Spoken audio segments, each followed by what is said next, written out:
Good morning everyone. आज हम discuss करने जा रहे हैं MEVL 11 का experiment number 1, determination of minimum size of quadrant by species area curve method. तो हम इसमें डिस्कस करेंगे ये एक्सपेरिमेंट नंबर 1। इससे स्टार्ट करने से पहले मैं आपको बता दूं, जो भी बच्चे MSc इन्वायरमेंटल साइंस इग्नू से कर रहे हैं उनका ये एक एक्सपेरिमेंट है MEVL 11, जो कि रहने वाला है प्रैक्टिकल MEVL 11 का फर्स्ट एक्सपेरिमेंट। ये एक्सपेरिमेंट आज हम यहाँ पे डिस्कस करने वाले हैं। ओके, तो हम ये है हमारे एक्सपेरिमेंट का नाम, determination of minimum size of the quadrant by species area curve method. अब हम डिस्कस करेंगे क्या क्या कंटेंट रहने वाला है इस स्लाइड में। आप वीडियो के साथ बने रहें ताकि आप जो फर्स्ट एक्सपेरिमेंट है वो समझ सकें।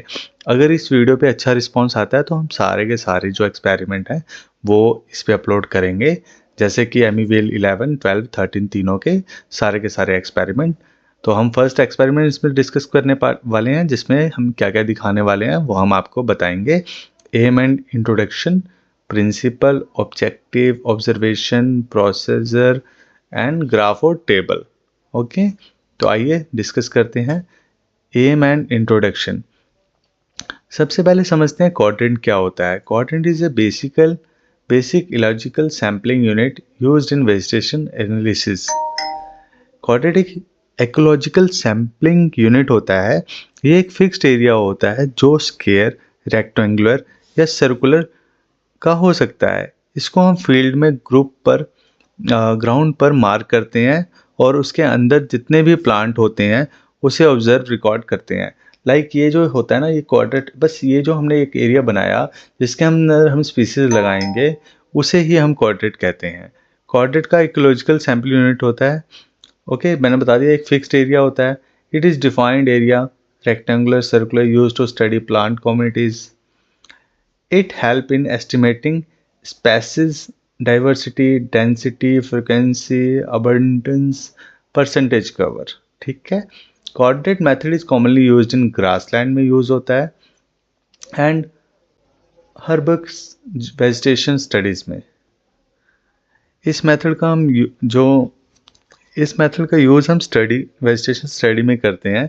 जैसे ये जो सारी मैंने वेजिटेशन स्टडीज़ बताई, यहाँ पे इस मेथड का यूज़ होता है। लेकिन सबसे इम्पोर्टेंट बात ये है, जो कोऑर्डिनेट है उसका साइज़ सही होना चाहिए। अगर साइज़ छोटा होता है तो सारी स्पीसीज रिप्रेजेंट नहीं होंगी। मीन्स समझ रहे हैं? जैसे अगर छोटा साइज़ ले लिया हमने तो उसमें सारी स्पीसीज नहीं रिप्रेजेंट होगी। वैसे ही अगर हमने इसका बहुत बड़ा साइज़ ले लिया तो वो जो अननेसेसरी हमारा टाइम और एफर्ट लगेगा उसमें। तो हमें क्या करना है, इसलिए आज का एम है मिनिमम कोऑर्डिनेट साइज डिटरमाइन करना, जिससे मैक्सिमम स्पीसीज रिप्रेजेंट हो जाए। Okay, determine the correct coordinate size is important to actually represent the species present in study area। तो ये हमारा एम और ये इंट्रोडक्शन है। उसके बाद हम सेकंड डिस्कस करेंगे इसमें प्रिंसिपल। इस एक्सपेरिमेंट का प्रिंसिपल बहुत ही सिंपल है। The quadrant method is based on the principal that the size of the quadrant increase, the number of species recorded also increase. जब हम छोटे एरिया में प्लांट काउंट करते हैं तो स्पीसीज कम मिलती है। जैसे जैसे हम एरिया बढ़ाते हैं नए नए स्पीसीज ऐड होते जा रहे हैं। लेकिन एक स्टेज के बाद ऐसा पॉइंट आता है जब एरिया बढ़ने पर भी कोई नई स्पीसीज ऐड नहीं होती। यही पॉइंट हमारा मिनिमम कोऑर्डिनेट साइज होता है। ठीक है। The point where the curve become horizontal parallel to X axis indicate the minimum coordinate size to minimum area. तो ये इसका ग्राफ है जो हम आगे देखने वाले हैं, एक्स एक्सिस और वाई एक्सिस, जिसमें हम देखेंगे independent variable, dependent variable, number of species रहेगी एक साइड में, इस तरह से रहेगा, नंबर ऑफ एरिया रहेगा यहाँ पे नंबर ऑफ स्पीसीज बढ़ेंगी। तो वैसे ही एक ग्राफ जनरेट होगा, जैसे कि जो जिस स्टेज पे आकर वो ग्राफ रुक जाएगा वही हमारा मिनिमम साइज ऑफ एरिया रहेगा। ओके, इसके बाद हम डिस्कस करेंगे थर्ड स्लाइड में ऑब्जेक्टिव और रिक्वायरमेंट। इस जो हम एक्सपेरिमेंट कर रहे हैं उसकी ऑब्जेक्टिव क्या है और उसमें क्या क्या रिक्वायरमेंट हमें लगने वाली है। To understand the concept of minimum area in vegetation study, ये हमारा मेन ऑब्जेक्टिव है। ओके, उसके बाद है the study of species are area relationship in given habitat, to determine the minimum size of quadrant required for proper sampling, to learn how to record species data in systematic manner। एक चीज़ मैं आपको बता दूं, ये तो हमारी PPT है, इसका जो सॉल्व है, सॉल्व प्रैक्टिकल भी हमारे पास अवेलेबल है। अगर आप चाहो तो हमसे सॉल्व प्रैक्टिकल भी ले सकते हो, वहाँ से आप कॉपी करके लिख के सकते हो और सबमिट कर सकते हो, या तो हमारे पास ready to submit copies also available है, तो आप वो भी ले सकते हो हमसे। तो अब मैं आपको दिखा देता हूँ क्या क्या रिक्वायरमेंट लगने वाली है इसमें nails, thread, hammer, measuring tape, graph paper, pencil और फील्ड नोट, ये सारी यहाँ पे रिक्वायरमेंट है। ठीक है, अब नेक्स्ट स्लाइड में हम डिस्कस करेंगे ऑब्जर्वेशन एंड टेबल। ऑब्जर्वेशन क्या क्या करनी है, species were record at different coordinate size,